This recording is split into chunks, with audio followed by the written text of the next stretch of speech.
तो आज अपन स्टार्ट कर रहे हैं अपना यूनिट नंबर 4 चैप्टर फर्स्ट का, यानी कि हमारे लास्ट लेक्चर तक यूनिट 3 कंप्लीट हो चुकी है।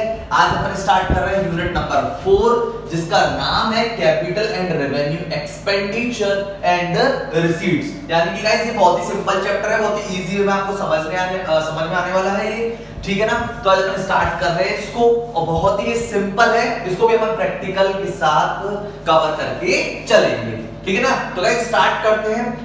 तो पहला है कैपिटल और दूसरा है रेवेन्यू, यानी हमें कैपिटल और रेवेन्यू के बारे में पढ़ना है, यानी capital payment, capital receipt, revenue payment, revenue receipt, यानी अपन को पढ़ने 11th 12th में पढ़ते हुए आए हैं।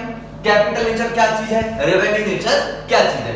तो गाइस दोनों पहले डिफरेंस की बात करते हैं, यानी कि जो रेवेन्यू नेचर होता है वो अपने ड्यूरिंग द ईयर के लिए होता है। ड्यूरिंग द ईयर का मतलब पर्टिकुलर एक ईयर के लिए, ठीक है। और जो अपना कैपिटल होता है वो हमें कई सारे ईयर्स के लिए, यानी कि मोर देन 1 ईयर, यानी कि एक साल से ज्यादा के लिए हमें बेनिफिट देने के लिए होता है। अपन उसे बोलते हैं कैपिटल और रेवेन्यू बोलते हैं जो विद इन अ ईयर ही अपना रहता है। अब गए दोनों में डिफरेंस हो गए। अब बात करते हैं कैपिटल पेमेंट, कैपिटल रिसीट और रेवेन्यू पेमेंट और रेवेन्यू रिसीट। पहले हम बात करते हैं कैपिटल रेवेन्यू की, सॉरी कैपिटल पेमेंट की और रेवेन्यू पेमेंट। कैपिटल पेमेंट और रेवेन्यू पेमेंट में डिफरेंस, यानी वो एक्सपेंसेस जो ड्यूरिंग द ईयर होते हैं, कंटिन्यूअसली होते हैं, वो होते हैं हमारे कौन से, revenue payment and revenue expenditure, ठीक है ना। वो रेवेन्यू पेमेंट होते हैं जो रेगुलरली बेस पे चलते हैं, जैसे कि अपन रेंट पे करते हैं, ठीक है ना, सैलरी पेड करते हैं, ठीक है। ये सारे हमारे पेमेंट होते हैं रेगुलरली बेस पे, हमारे क्या होते हैं, चलते रहते हैं। जैसे मान के चलते हमारा पोस्टेज एंड टेलीग्राम का कोई खर्चा हो गया, जो अपन P&L में दिखाते हैं वो सारे के सारे खर्चे विद इन अ ईयर के होते हैं, तो वो हमारे होते हैं रेवेन्यू पेमेंट। आ रही बात समझ में। एग्जांपल दे दिया, जैसे रेंट हो गया अपना, ठीक है, अपन ने कोई परचेज करी, ठीक है, परचेज भी आती है, कोई भी रेंट पेड कर रहे हैं, ठीक है, कोई भी अपन सैलरी पेड कर रहे हैं, किसी को कमीशन पेड किया, तो ये सारी चीजें हमारे रेवेन्यू एक्सपेंडिचर रेवेन्यू पेमेंट के अंदर आती हैं। अब बात करते हैं कैपिटल पेमेंट के अंदर, बहुत ही सिंपल है, फिक्स असेट्स परचेज करते हैं, कैपिटल नेचर की होती है, लॉन्ग ड्यूरेशन के लिए चलती है, क्योंकि हम जो असेट्स परचेज करते हैं वो एक ईयर के लिए नहीं होती है, वो होती है बहुत सारे ईयर्स के लिए, मैनी मोर देन ईयर्स, ठीक है, यानी कि एक साल से ज्यादा के लिए होती है, 3 साल 4 साल 5 साल, तो वो हमारे होते हैं कौन से, कैपिटल पेमेंट, जिसमें कि अपन ने बता दिया कि अपन असेट्स परचेज करते हैं, चाहे मशीनरी परचेज करो, फर्नीचर परचेज करो, चाहे वो फिक्स्ड हो, चाहे वो भी टेंजिबल हो, चाहे वो इंटेंजिबल हो, तो वो हमारे होती है कौन सी, कैपिटल पेमेंट। तो दोनों में डिफरेंस समझ में आया गाइस, रेवेन्यू और कैपिटल। नॉर्मली अगर मैं बात करूं तो revenue expenses and revenue payment related to P&L और capital payment related to balance sheet, यानी कि ये जो पेमेंट होता है ये हमारा रिलेटेड टू होता है P&L से, और ये जो पेमेंट होता है रिलेटेड टू होता है बैलेंस शीट से, ये होता है बैलेंस शीट से, ये होता है P&L से, ठीक है ना। तो ये हो गया रेवेन्यू पेमेंट और ये हो गया कैपिटल पेमेंट। अब बात करते हैं रिसीट्स के बारे में। तो रिसीट का मतलब क्या होता है, यानी कि पहले हम बात करते हैं रेवेन्यू रिसीट। रेवेन्यू रिसीट का मतलब ड्यूरिंग द ईयर हमें रिसीट होगी, जैसे कि चाहे हम सेल, यानी कि हम सेल कर रहे हैं, कमीशन रिसीट हो रहा है, या कोई अदर इनकम अगर हमें जनरेट हो रही है ड्यूरिंग द ईयर, वो हमारी होती है रिसीट, यानी रेवेन्यू रिसीट, यानी कि जो हमें क्या मिल रही है, during the year he receipt होती है, यानी ड्यूरिंग द ईयर के लिए होती है। अब ये बात अलग है इसके अंदर कि आउटस्टैंडिंग भी इसके अंदर आ जाता है, ठीक है। तो आउटस्टैंडिंग की बात अभी हम नहीं कर रहे हैं, क्योंकि आउटस्टैंडिंग का मतलब भी यही है कि P&L एक बात कोई बोलता है कि आपने कोई भी इनकम या कोई भी एक्सपेंसेस ड्यूरिंग द ईयर करे, वो चाहे आपको रिसीट हुए हैं चाहे नहीं हुए, लेकिन आपको P&L में पूरा का पूरा शो करना पड़ेगा। तो ठीक है ना गाइस, तो ये है रेवेन्यू रिसीट। अब कैपिटल रिसीट के बारे में बात करते हैं। कैपिटल रिसीट मतलब कि यानी कोई भी असेट्स को अगर हम बेचते हैं, क्या करते हैं, किसी भी असेट्स को सोल्ड आउट करते हैं, तो सोल्ड आउट करेंगे तो उससे जो भी हमें प्रॉफिट होगा ना, वो हमारी क्या होता है, कैपिटल रिसीट होती है। मतलब प्रॉफिट को तो अपन रेवेन्यू मानेंगे, लेकिन जो हमें इनकम मिली है कैपिटल, उसे हम बोलते हैं कैपिटल रिसीट। जैसे असेट्स थी 20 लाख की, तो वो हमने सोल्ड आउट कर दी, 18 लाख हमें मिलेगा, वो कैपिटल रिसीट हमारी हो गई, ठीक है। बात तुम्हें समझ में आ रही है, उसे हम बोलते हैं कैपिटल रिसीट। जो भी असेट्स बेचने से जो भी हमें पैसा मिला है उसे हम बोलते हैं कैपिटल रिसीट। रेवेन्यू रिसीट में मैंने आपको बता दिया है कि कोई भी अपन सेल्स वगैरह करते हैं, कोई भी सर्विस प्रोवाइड करते हैं, कोई भी हमें कमीशन रिसीट होता है, ये सारी की सारी चीजें हमारी किसमें आती है, रेवेन्यू रिसीट के अंदर आती हैं। तो आई होप कि आपको समझ में आया होगा कैपिटल और रेवेन्यू।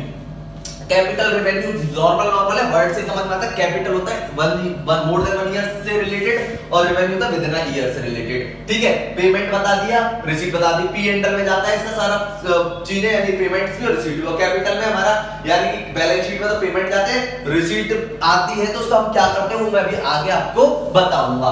तो यानी कि आपको आई होप कि दोनों अलग अलग तरीके से समझ में आएंगे, रेवेन्यू और कैपिटल नेचर के खर्चे और रेवेन्यू और कैपिटल नेचर की क्या चीज, रिसीट या इनकम।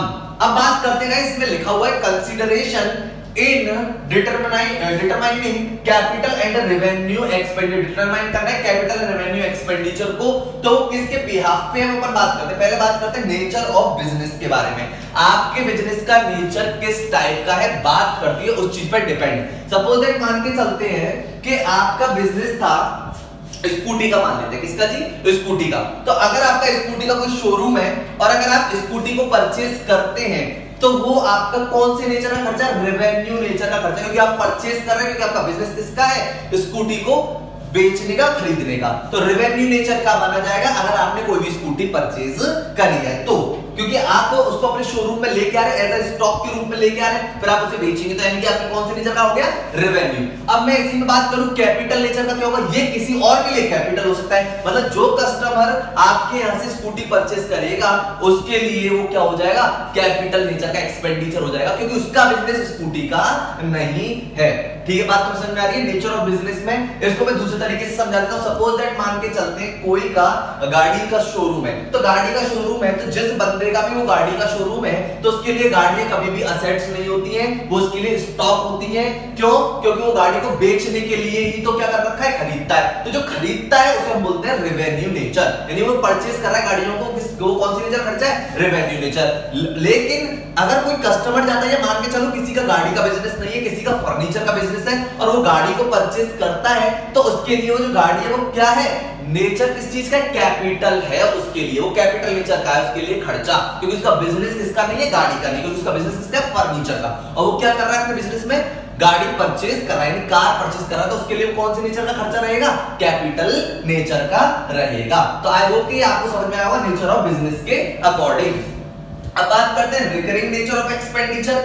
आप लोगों ने एक वर्ड समझा होगा, recurring and non recurring. Recurring nature के खर्चे ड्यूरिंग द ईयर के होते हैं, इसलिए वो रेवेन्यू होते हैं, और नॉन रिकरिंग के खर्चे जो है एक्सपेंसेस रिलेटेड टू होते हैं कैपिटल नेचर के, नहीं मोर देन 1 ईयर के लिए होते हैं, हम बोलते हैं नॉन रिकरिंग। रिकरिंग जो बार-बार होते हैं बिजनेस के अंदर खर्चे, ठीक है, हम बोलते हैं रिकरिंग नेचर। और जो बार-बार नहीं होते, वो साल में एक बार होता है, 2 बार होते हैं, 1 या 2 बार होते हैं, उन्हें हम बोलते हैं कौन सा, नॉन रिकरिंग। तो नॉन रिकरिंग हमारे हो गए कैपिटल नेचर के, और रिकरिंग जो नेचर हो गए, रिकरिंग वाले हो गए हमारे कौन से नेचर के, रेवेन्यू नेचर के। तो आई होप कि ये आपको समझ में आ गया होगा रिकरिंग नेचर ऑफ एक्सपेंडिचर। अब बात करते हैं पर्पस ऑफ एक्सपेंसेस। तो गाइस ये जो वर्ड लिखा हुआ है ना, पर्पस ऑफ एक्सपेंसेस, इसको थोड़ा सा अच्छे से मैं आपको क्लैरिफाई देता हूं, समझाता हूं उसको ढंग से, कि ये जो पर्पस ऑफ एक्सपेंसेस है, इसमें कई स्टूडेंट्स को बहुत सारा कंफ्यूजन रहता है। ठीक है ना, कंफ्यूजन को मैं आज दूर कर देता हूं। बात ये है कि अगर मान के चलते हैं कि कोई अपन ने असेट से परचेज करी, यानी मान के चलते हैं मशीन परचेज करी थी 20 लाख की, तो ये अच्छे से पता है कि 20 लाख अपन ने 2018 में परचेज करी थी, हमें पता है कौन सी नेचर का खर्चा है, क्योंकि असेट्स है, कैपिटल नेचर का है। ठीक है ना, अब हुआ क्या कि इस मशीन पर हर साल हमें कुछ ना कुछ एक्सपेंसेस करने पड़ते हैं। मान के चलते इसकी ग्रीसिंग करानी पड़ती है, ऑयलिंग करानी पड़ती है, मतलब आपको ये करानी तो पड़ेगी, क्योंकि मशीन को आप यूज कर रहे हैं, चला रहे हैं हर साल, तो इसमें कुछ छोटे मोटे चीजों में प्रॉब्लम क्रिएट होती है, जिसको कि आपको चेंज कराना पड़ेगा। जैसे कि आप लोग स्कूटी या बाइक अगर आपके पास है, या कार आपके पास है, तो आप उसको यूटिलाइज करते हैं, तो आप उसकी क्या करवाते हैं, सर्विस करवाते हैं। ऐसा तो नहीं है ना गाड़ी एक बार ले ली तो उसकी सर्विसिंग आप 2, 3 साल 4 साल बाद कराओ, नहीं, वो रेगुलर बेसिस पर होती रहती है, यानी हर साल आपको उसकी रिपेयरिंग या उसकी मेंटेनेंस करानी पड़ती है। तो जो आप रेगुलरली बेसिस पे करते हैं, यानी कि ईयर टू ईयर, यानी हर साल आपको करना पड़ेगा जो खर्चा, तो वो एक्सपेंसेस तो आपका रहेगा रेवेन्यू नेचर का, क्योंकि हर साल कराना है आपको खर्चा, ग्रीसिंग, ऑयलिंग, ठीक है ना, रिपेयरिंग, ये सब कुछ करानी है। लेकिन अगर इस मशीन पर हम कोई मेजर रिपेयर करवा रहे हैं, मेजर रिपेयर कराने से एक वर्ड जरूर याद रखना है, मेजर रिपेयर का मतलब होता है कि अगर हमने मशीन पे कोई भी ऐसा एक्सपेंसेस किया जिससे मशीन की लाइफ, यानी यूजफुल लाइफ क्या हो गई, इंक्रीज हो गई है, यानी कि जब हमने खरीदी थी तो हमें ये अच्छे से पता था कि कितने साल चलने वाली है, 10 इयर्स। लेकिन हमने ये 2021 में 2020 में हमने इसकी एक रिपेयर कराई इस तरीके से इस पर एक्सपेंडिचर किया, जिससे इसकी लाइफ जो है वो 2 साल और बढ़ गई। तो यानी कि इसकी यूजफुल अगर लाइफ बढ़ गई और आपने रिपेयर थोड़ी मेजर करवाई, यानी ज्यादा अमाउंट में करवाई है और बहुत ही बड़ी रिपेयर रही है, तो हमारी कौन सी नेचर की रहेगी? कैपिटल नेचर की रहेगी। तो गाइस आई होप कि आपको समझ में आया पर्पस ऑफ एक्सपेंसेस। अगर आप मशीन की नॉर्मल रिपेयर करवाते, ग्रीसिंग ऑयलिंग करवाते तो रेवेन्यू नेचर है। अगर आप उसकी मेजर, वर्ड समझना है, मेजर रिपेयर, और अगर आप उसका मेजर रिपेयर करवाते हैं तो वो हमारी कौन सी नेचर की है? कैपिटल, क्योंकि उससे क्या हो जाती है? यूजफुल लाइफ इंक्रीज हो जाती है असेट्स की। तो आई होप कि आपको समझ में आया होगा पर्पस ऑफ एक्सपेंसेस। ठीक है ना गाइस?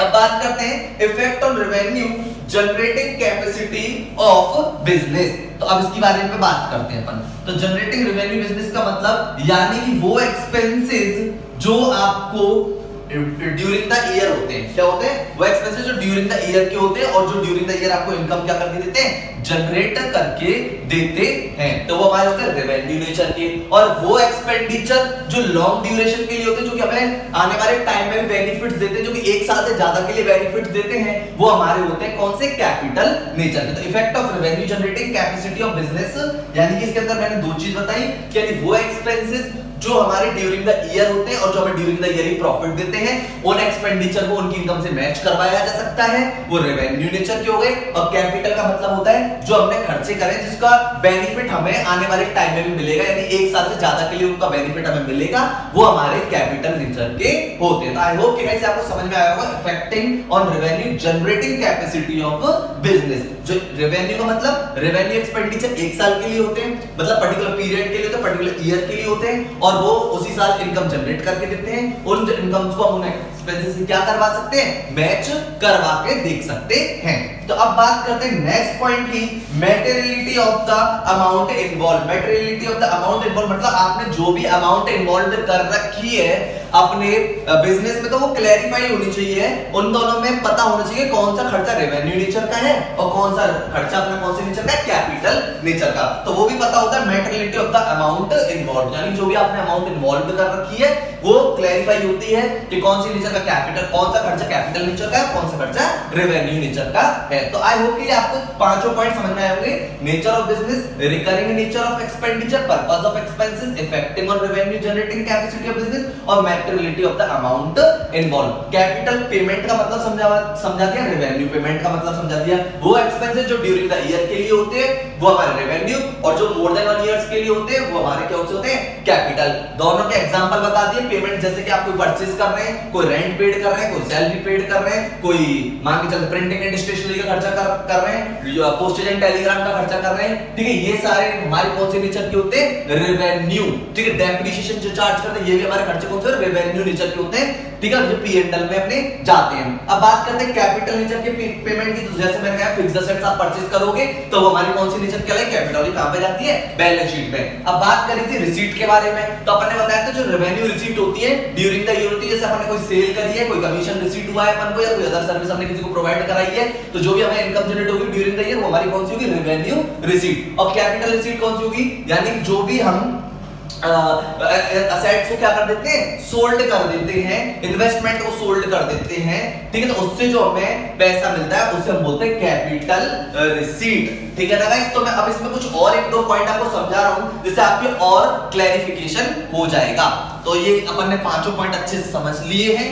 अब थोड़ा सा और समझाते हैं इस चीज को। अब गाइस बात ये है कि 2-3 पॉइंट है जो कि मैं अब कवर कर रहा हूं यहाँ पे। कैपिटल रेवेन्यू यानी कैपिटल रिसीट की बात करते हैं पहले। कैपिटल रिसीट क्या बोलता है उसको जरा समझना। मान के चलते कि कोई असेट्स थी, ठीक है, और उसकी जो बुक वैल्यू थी, ठीक है, तो वो बुक वैल्यू कितनी थी उसकी? मान के चलते हैं 18 लाख बुक वैल्यू थी।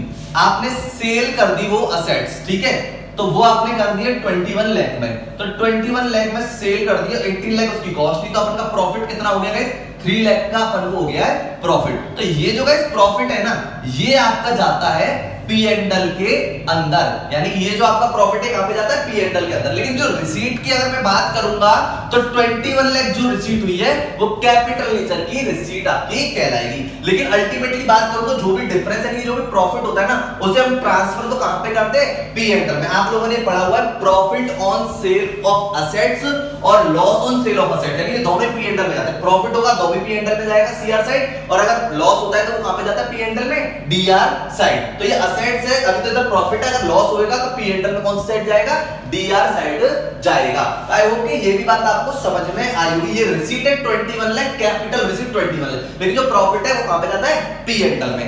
एक चीज और बताते हैं आपको, यानी कि वो पॉइंट भी आपका क्लैरिफाई हो जाएगा। अब बात करते हैं जी असेट थी, मान के चलते हैं 20 लाख की अपन ने परचेज करी थी कोई भी असेट, ठीक है। तो कोई भी असेट्स अगर अपन ने 20 लाख की परचेज करी थी और मान के चलते उस पर जो डेप्रिसिएशन है वो @10% चार्ज होता है उस पे डेप्रिसिएशन, ठीक है। कितना परसेंट चार्ज होता है डेप्रिसिएशन, चार्ज होता है, और वो कौन से मेथड से, एसएलएम से। तो अपन को पता है कि 2 लाख का 10% कितना होता है, यानी हर साल डेप्रिसिएशन इस पर कितना लगेगा, यानी कि लगेगा आपका 2 लाख का डेप्रिसिएशन। तो ये जो 2 लाख का डेप्रिसिएशन क्यों लगा रहे हैं, क्योंकि डेप्रिसिएशन का मतलब क्या होता है कि जितनी मशीन हमने या जितनी भी एसेट्स हमने ड्यूरिंग द ईयर यूज करी है तो वो कितनी हमारी क्या हो गई, घट गई है, मतलब उसकी अब कितनी वैल्यू डाउन हो गई है। क्योंकि अपन यूज करते जाते तो असेट्स की वैल्यू डाउन होती जाती है और असेट्स भी क्या हो जाती है, कमजोर होती जाती है। जैसे कि आप कोई स्कूटी परचेस करते तो अब ऐसा तो नहीं है ना कि उस स्कूटी को परचेस करने के बाद हमेशा जिंदगी भर चलेगी, नहीं, क्योंकि आप जितना उसको यूटिलाइज करते जाते हैं उसकी वैल्यू इतनी घटती जाती है और जो स्कूटी है वो क्या होती जाती है, कमजोर होती जाती है। तो यानी कि अब 2 लाख इसका डेप्रिसिएशन है, तो ये जो डेप्रिसिएशन हमने जो 2 लाख का जो चार्ज किया है इस पे डेप्रिसिएशन, ये अल्टीमेटली जाता कहां पे, पी एंड एल में। अपन बात बोल सकते हैं कि असेट्स और यानी कि अपना कैपिटल और रेवेन्यू नेचर के जो भी खर्चे अल्टीमेटली जाते हैं अपने कहां पर है, पी एंड एल में। बस फर्क इतना है कि रेवेन्यू जो टोटल एक बार में पी एंड एल में जाता है क्योंकि ड्यूरिंग द ईयर होता है, असेट्स का जो है वो लॉन्ग ड्यूरेशन के लिए होती है। तो इसका मतलब उसको एक साथ हम पी एंड एल में नहीं चार्ज कर सकते, वो धीरे-धीरे चार्ज करते हैं क्योंकि वो एक साल से ज्यादा के लिए बेनिफिट देती है। तो चार्ज कैसे होती है, पी एंड एल वो टाइप से होती है, डेप्रिसिएशन लग के वो पी एंड एल में जाती है और उसकी वैल्यू क्या होती जाती है, डाउन होती जाती है। तो गाइस आई होप कि ये भी आपको अच्छे से समझ में आया होगा। अब बात कर लेते हैं एक दो पॉइंट्स की जिससे कि आपका पूरा चैप्टर कंप्लीट हो जाए। एक बात करते हैं, जैसे कोई असेट्स है, ठीक है, तो असेट जो परचेज करी थी वो असेट परचेज करी थी हमने 20 लाख में। कितने में परचेज करी थी जी, 20 लाख में। अब हुआ ये कि इसका ट्रांसपोर्टेशन का एक्सपेंसेस आ गया 1 लाख का, इसका इंस्टॉलेशन का खर्चा आ गया, अपना इंस्टॉलेशन एक्सपेंसेस का खर्चा आ गया, मान के चलते हैं 1 लाख का। तो ये जो दो खर्चे थे, और अब ये हुआ क्या है कि जो असेट्स हमने जो परचेज करी थी 20 लाख की और उस पर 2 लाख के खर्चे आ गए। तो अपन ये नहीं बोल सकते कि असेट्स हमारी 20 लाख की है, अपन बोलेंगे असेट्स हमारी कितने की है, 22 लाख की। और ये पूरी की पूरी हम लोग क्या कहां पे दिखाएंगे, बैलेंस शीट में असेट्स साइड। मतलब कि अपन जब भी कोई असेट्स परचेज करते हैं तो उस टाइम उस पर जितने भी एक्सपेंसेस खर्च होते हैं वो सारे के सारे कैपिटल नेचर के खर्च होते हैं। यानी कि दोनों क्या है, कैपिटल नेचर के खर्चे हैं। अब कैपिटल नेचर के खर्चों का मतलब क्यों, क्योंकि इनको क्यों ऐड करा है भाई, ट्रांसपोर्टेशन एक्सपेंसेस तो बार-बार थोड़ी होगा, एक बार जब असेट्स आ गई तो खर्चा हो गया 1 लाख रुपए का। और इंस्टॉलेशन एक्सपेंसेस क्या है, कि मशीन या असेट्स को एक बार इंस्टॉल ही तो कराएंगे, बार-बार तो इंस्टॉल नहीं कराया जाता है ना, तो एक बार करा लिया तो उस पर जो भी खर्चा गया ये इन सबको मिला के 22 लाख। यानी कि असेट्स को परचेज करते समय जितने भी एक्सपेंसेस होंगे सारे के सारे कौन से नेचर के होंगे, कैपिटल नेचर के होंगे। ये दिमाग में बात आपको सेट करके रखनी। तो टोटल कितने की हो गई, 22 लाख की। तो उसे हम बैलेंस शीट में कहां पे दिखा देंगे,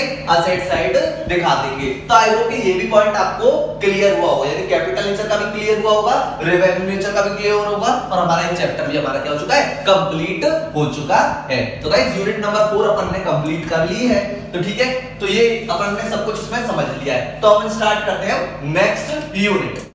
तो गाइस अब अपन बात करते हैं यानी कि यूनिट नंबर 5 की, जो कि अपन की है contingent assets and contingent liability. और अभी अपन ने इससे पहले कौन सी करी, यूनिट नंबर 4, ठीक है, इसमें अपन ने कैपिटल और रेवेन्यू के बारे में समझा था। तो गाइस अब बात करते हैं कंटिंजेंट असेट्स, कंटिंजेंट लायबिलिटी और डिफरेंस पढ़ेंगे कंटिंजेंट लायबिलिटी एंड लायबिलिटी में और difference between contingent liability and provisions में। तो इस कंटिंजेंट असेट्स के बारे में बात करते हैं और कंटिंजेंट लायबिलिटी के बारे में बात करते हैं। तो इनके लिए दो चीज अपन को ध्यान रखनी है कि ये किस पर डिपेंड होते हैं, फ्यूचर इवेंट पर डिपेंड होते हैं। ये फ्यूचर इवेंट के लिए होती है contingent assets and contingent liability, ठीक है ना। एक पॉइंट। दूसरे पॉइंट की बात करें तो ये अनकंट्रोल होते हैं, मतलब इनको कंट्रोल नहीं किया जा सकता है एंटरप्राइजेस के द्वारा, बिजनेस के द्वारा। इसको हम क्या नहीं कर सकते, कंट्रोल नहीं कर सकते हैं, ठीक है जी। कंटिंजेंट असेट्स को क्या है कि जिस ईयर में हमें ये बात पता हो जाती है कंफर्मली तरीके से कि हमें वो पैसा मिलने वाला है, वो हमें असेट्स रियलाइज्ड होने वाली है, तो हम उस साल के यानी फाइनेंशियल स्टेटमेंट में क्या करा देते हैं, शो करा देते हैं। लेकिन कंटिंजेंट लायबिलिटी का ऐसा नहीं है, क्योंकि कंटिंजेंट लायबिलिटी के बारे में हमने पढ़ा हुआ है कि अपन इसको कहां पे शो करते हैं, फुटनोट में शो करते हैं, बैलेंस शीट के नीचे। तो ये गाइस कंटिंजेंट असेट्स है, कंटिंजेंट लायबिलिटी है। इसके लिए एक एग्जांपल दोनों का समझा देते हैं कि कंटिंजेंट असेट्स है कि हमने कोई पर क्लेम किया हुआ है, तो क्लेम एक लीगली प्रोसीजर होता है, यानी कि हम उसको प्रोसीजर को अच्छे तरीके से फॉलो करते हैं और उसके बिहाफ पे हमें कंटिंजेंट असेट्स कब रिसीट होगी हमें नहीं पता होता है, इसीलिए किस पर होता है, फ्यूचर इवेंट पे होता है। कंटिंजेंट असेट क्लेम किया हुआ होता है, हमें कितनी अमाउंट रिसीट होगी या कौन सी कितनी असेट्स हमें रिसीट होगी उसका हमें नहीं पता होता है। अब अगर बात करते हैं कंटिंजेंट लायबिलिटी के बारे में। कंटिंजेंट लायबिलिटी का एक एग्जांपल है कि हमने हमारे ऊपर किसी ने केस किया, मतलब सप्लायर ने हमारे ऊपर कोई केस कर रखा है, तो वो जो अमाउंट है वो अनसर्टेन है, ठीक है, वो भी फ्यूचर इवेंट पर डिपेंड करेगी, वो क्लेम कर रखा है। अगर हम लेकिन अगर मान के चलो केस हम हार जाते हैं, यानी हमारी कंपनी हमारे फर्म या हमारा बिजनेस हार जाता है, तो हमें क्या करनी होती है, पे करनी होती है। लेकिन वो डिपेंड किस पर करती है, फ्यूचर इवेंट में। यहाँ पे जैसे सप्लायर कोई केस करेगा, यहाँ पर हम केस करते हैं, यानी बिजनेसमैन केस करता है, यानी एंटरप्राइजेस वाले केस करते हैं। तो ये कंटिंजेंट असेट्स होती है, ये कंटिंजेंट लायबिलिटी होती है। अब इन्होंने बोले distinction between contingent liability and liability, मतलब डिफरेंस है इसका मतलब, जो कि बिटवीन कंटिंजेंट लायबिलिटी और लायबिलिटी के बारे में बताना है। तो कंटिंजेंट लायबिलिटी तो अपन को पता है कि फ्यूचर इवेंट पे डिपेंड होती है, अपन ने पढ़ लिया है। लायबिलिटीज के बारे में बात करते हैं कि हमारे कोई जो पास्ट में जो इवेंट होते हैं उनकी लायबिलिटी हमारी प्रेजेंट में क्रिएट होती है, जो कि हमें क्या करनी होती है, पे करनी होती है, तो वो हमारी होती है लायबिलिटी। और लायबिलिटी को हम लोग बैलेंस शीट में शो कराते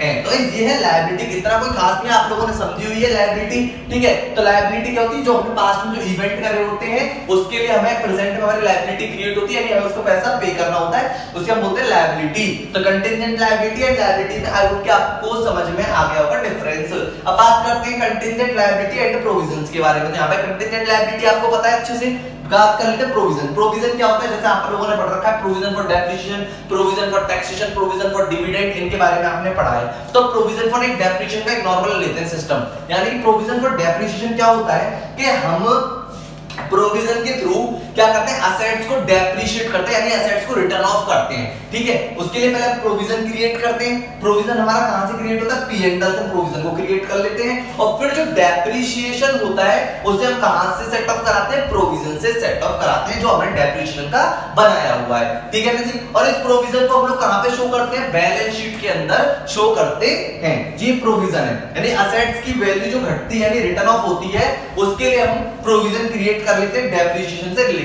ऐसी और भी टाइप्स के प्रोविजन हम लोग बनाते हैं। तो जी ये है प्रोविजन, और इसको हम लोग कहां पे शो करा सकते हैं, लायबिलिटी साइड बैलेंस शीट के अंदर। तो आई होप कि ये आपको समझ में आया होगा। एक होता है कि यानी कि जो प्रोविजंस हैं और जो कंटिंजेंट लायबिलिटी है, प्रोविजन की जो अमाउंट होती है ना जी, वो अनसर्टेन होती है, मतलब उसको सर्टेन नहीं कर सकते, वो अनसर्टेन होती है। लेकिन हम उसको कब सर्टेन कर सकते हैं, जब एक्चुअलिटी में वो एक्सपेंसेस या वो डेप्रिसिएशन एक्चुअलिटी में अराइज हो जाता है, तो हम उसको सर्टेन कर सकते हैं। लेकिन उससे पहले जब प्रोविजन बनाते हैं तो वो अनसर्टेन होता है, ठीक है जी। कंटिंजेंट लायबिलिटी फ्यूचर इवेंट पे डिपेंड करती है, ठीक है, इसका भी अमाउंट अनसर्टेन होता है, ठीक है। तो ये है distance between the contingent liabilities में एंड प्रोविजंस में डिफरेंस। आई होप कि आपको अच्छे से समझ में आया होगा प्रोविजंस, कंटिंजेंट लायबिलिटी, और जो दूसरा है हमारा कंटिंजेंट लायबिलिटी एंड लायबिलिटीज के बीच में डिफरेंस समझ में आया होगा।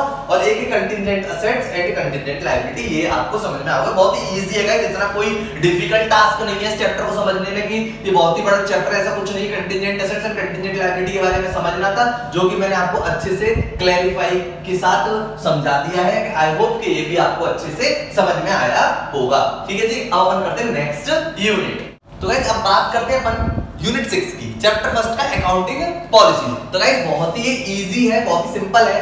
इसके अंदर अपन को तीन चीज पढ़नी है, meaning of accounting policies, selection of accounting policies और चेंज इन अकाउंटिंग पॉलिसी। और जो अकाउंटिंग पॉलिसीज है इन तीन आइटम्स पे डिपेंड करती है, प्रूडेंस पे, सब्सटेंस ओवर फॉर्म पे और मैटेरियलिटी पे, जो कि मैं ऑलरेडी आपको समझा चुका हूं। अब बात करते हैं मीनिंग ऑफ अकाउंटिंग पॉलिसी। जो अकाउंटिंग पॉलिसीज होती है वो हमारे एक तो अकाउंटिंग प्रिंसिपल्स और हमारे फाइनेंशियल स्टेटमेंट, यानी हम फाइनेंशियल स्टेटमेंट को एक तो प्रिपेयर करते हैं और उसका जो प्रेजेंटेशन देते हैं, उन दोनों के लिए ये होती है क्या चीज, हमारी अकाउंटिंग पॉलिसी, प्रिंसिपल्स के लिए और फाइनेंशियल स्टेटमेंट को जो प्रिपेयर करते हैं इस तरीके से और उसका जो प्रेजेंटेशन देते हैं। तो गाइस अकाउंटिंग पॉलिसी जो है वो डिपेंड भी तो होती है ना, तो वो तीन चीज पर डिपेंड होती है जो कि ऑलरेडी हम पढ़ चुके हैं। एक तो अकाउंटिंग कांसेप्ट पे, एक अकाउंटिंग प्रिंसिपल पे और एक अकाउंटिंग कन्वेंशन पे। ये तीन पॉइंट थे जो कि अपने यूनिट नंबर 2 के अंदर पढ़े थे, ठीक है, डिपेंड होती है। अब ये क्या कर रहे हैं कि जैसे आपके फाउंडेशन के बुक में ये लिखा हुआ है कि ये बोल रहे हैं कि अकाउंटिंग पॉलिसी को रिड्यूस कर रही है आईसीएआई धीरे-धीरे करके, ठीक है ना, क्योंकि बहुत सारी पॉलिसीज होती हैं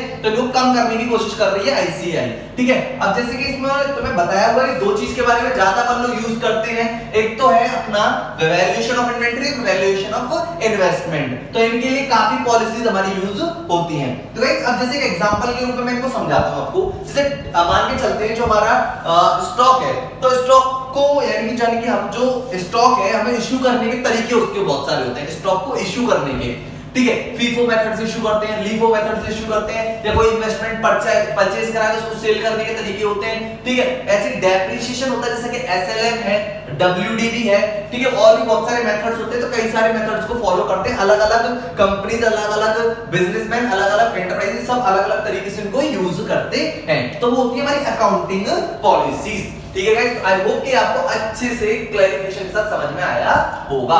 अब बात करते हैं सिलेक्शन ऑफ अकाउंटिंग पॉलिसी।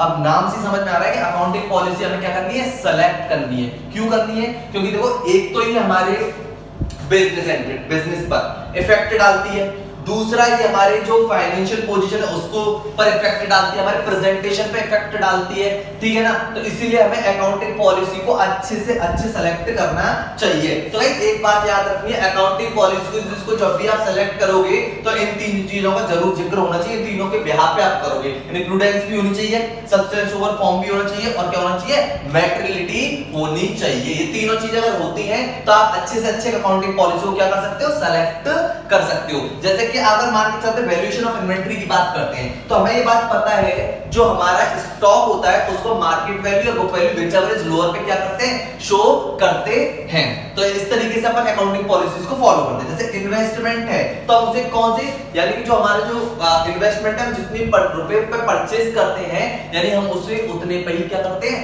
दिखाते हैं। तो इस टाइप से हमारी अकाउंटिंग पॉलिसीज हैं जिसको हम सेलेक्ट कर सकते हैं। और भी बहुत सारे तरीके हैं इस पॉलिसीज को सेलेक्ट करने के लिए, लेकिन आपको इतना ही समझना है कि पॉलिसी को सेलेक्ट करनी है जो कि हमारे बिजनेस को इफेक्ट करती है, हमारे फाइनेंशियल पोजीशन को इफेक्ट करती है। तो इसलिए हम अच्छी से अच्छी पॉलिसी को देखेंगे, उसमें तीनों चीजें शामिल रहेंगी हमारी, यानी प्रूडेंस, सब्सटेंस ओवर फॉर्म और मैटेरियलिटी, ठीक है ना जी। तो ये तीनों चीज हमारी अकाउंटिंग पॉलिसीज में हमारी शामिल होंगी, तो हम एक अच्छे से अच्छी पॉलिसी को क्या कर सकते हैं, सेलेक्ट कर सकते हैं, सिलेक्शन उसका कर सकते हैं। तो जैसे वैल्यूएशन ऑफ इन्वेंटरी है, ठीक है ना।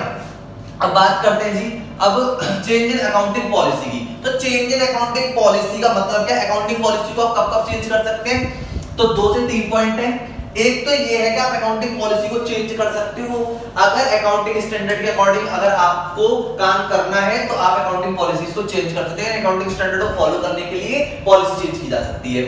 दूसरा ये है कि आपको अपने बिजनेस की प्रेजेंटेशन अच्छे से अच्छी करनी है, ठीक है जी। तो उसके लिए भी हम लोग क्या कर सकते हैं, फाइनेंशियल स्टेटमेंट को क्या कर सकते हैं, चेंज अपन पॉलिसी को क्या कर सकते हैं, चेंज कर सकते हैं। अगर हमें अच्छे से अच्छी प्रेजेंटेशन देनी है, अच्छे से अच्छे उसमें ट्रू एंड फेयर व्यू में देनी है, तो अगर हमें पॉलिसी चेंज करनी है तो हम कर सकते हैं। तो जी ये थी अपनी change in accounting policy, selection of accounting policy और मीनिंग ऑफ अकाउंटिंग पॉलिसी। तो आई होप कि गाइस ये आपको अच्छे से समझ में आई होंगी, ठीक है जी। सिलेक्शन का थोड़ा सा ध्यान रखेंगे और अकाउंटिंग पॉलिसीज यानी चेंज कब कर सकते हैं इसका थोड़ा सा ध्यान रखेंगे।